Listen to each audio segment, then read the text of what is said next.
You were always the smart one. The kid who didn't have to study for the A. The one the teachers used as a benchmark for everyone else. Back then, the world felt like a series of gold stars and easy victories. But somewhere between the classroom and the real world, something shifted. Now, as an adult, that potential you were told you had feels less like a gift and more like a ghost that haunts you. You're paralyzed by the fear that if you actually try and fail, it'll prove you were never special to begin with. You aren't lazy. You aren't a failure. You're a survivor of a psychological trap that ruins some of the brightest minds before they even get started. Today, we're decoding the gifted child paradox and how to finally stop being special so you can start being great.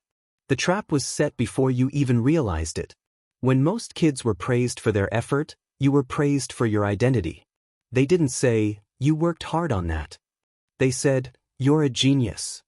Subconsciously, your brain made a dangerous trade. You stopped valuing the process and started valuing the label. But being smart is a fragile identity. If success is who you are, then a single mistake becomes a threat to your entire existence. This is why so many gifted kids grow up to be adults who opt out. If you have to struggle to learn a new skill, your brain sends a panic signal. If I was really gifted, this would be easy. Since it's hard, I must be a fraud. To protect the ego, you simply stop taking risks. You stay in the shallow end of the pool, where you can keep your genius label safe, but your life remains small. In childhood, you skipped the most important lesson in the psychology of success, the art of the struggle. While other kids were learning how to fail, how to be frustrated, and how to grind through a problem they didn't understand, you were gliding. You never built the mental calluses required for adulthood.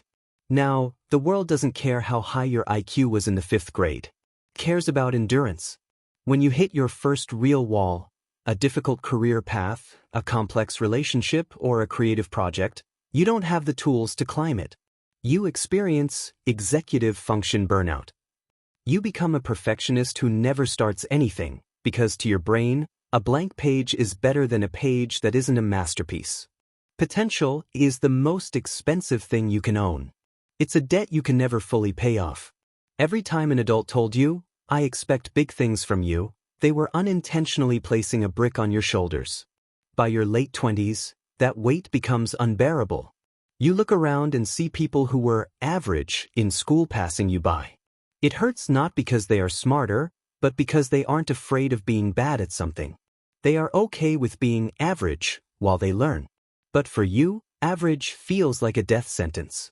You would rather stay hidden and unrealized than show the world that you're just a human being who has to work hard like everyone else.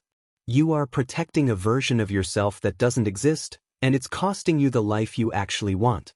To save your adult life, you have to kill the gifted child inside you. You have to give yourself permission to be a beginner again.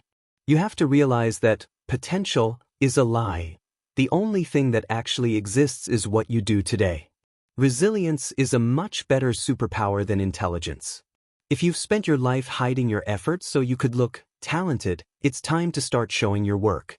It's time to trade your specialness for consistency. You aren't an outlier because of your IQ.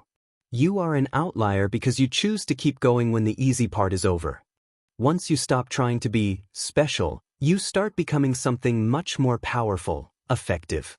But there is a specific type of person who takes this even further, the one who realizes that true power doesn't need an audience.